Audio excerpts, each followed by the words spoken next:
వైఎస్ఆర్సీపీ పార్టీలో ఒక జీనియస్ అండి. ఆర్ఆర్ సర్వే లాగా ఎవడైతే ఆర్ఆర్లా తయారైపోతావో అంటాడో అలాంటి వాడు గొప్ప జోస్యం చెప్పాడండి.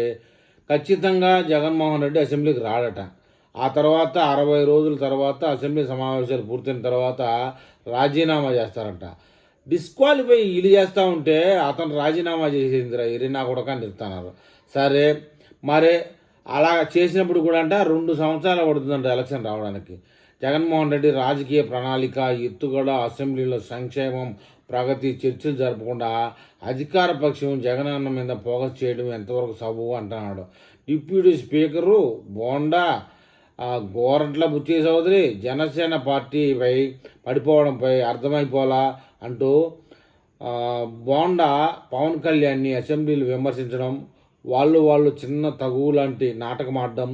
వీళ్ళకి ఏమనిపిస్తుందంటే కూటమి ప్రభుత్వం ఆనాడికి చీలిపోయి ఓట్లు చీల్చేసి వైఎస్ఆర్సీపీకి ఓట్లేసి జగన్మోహన్ రెడ్డిని గెలిపిస్తారు అనే ఉద్దేశం. అంటే గతంలో ఓడిపోయినప్పుడు ఈవీఎంలు ట్యాపరింగ్లు చేశారని కూర్చున్న కోతలు మళ్ళీ ట్యాపరింగ్లు చేయరా? కూటమి ఉన్నప్పుడు బీజేపీ సపోర్ట్తో మళ్ళీ ట్యాపరింగ్లు చేయలేరా? మళ్ళీ గెలిచలేరా? ఇంక నువ్వు అసెంబ్లీకి పోయేది ఏంది? గేటు తాకేది ఏంది?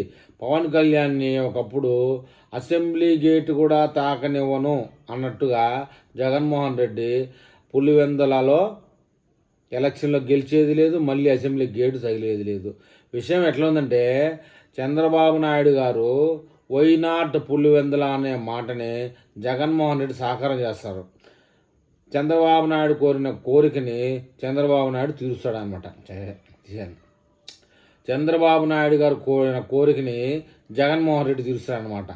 వై నాట్ కుప్పం అంటే ఫెయిల్ అయిపోయారు, అందరూ 11కి పడిపోయారు. చంద్రబాబు నాయుడు వై నాట్ పులివెందులు అంటే 100%కి 100% రేటింగ్ వస్తుంది. ఇది చేసేది. అది 2 ఏళ్ళ తర్వాత అంట కూటమి ప్రభుత్వంలో కలయికలు వచ్చి గలాటాలు పడి తర్వాత వైసీపీకి భారీ డిమాండ్ పెరిగి ప్రజల్లో హైక్ పెరిగి వైసీపీకి గెలుస్తుంది. అంటే ఇప్పుడు లేదన్నమాట. ఇప్పుడు ఎలక్షన్ పెడితే 11కి 1 కూడా రాదన్నమాట. ఇది వాళ్ళు చెప్పే విషయం.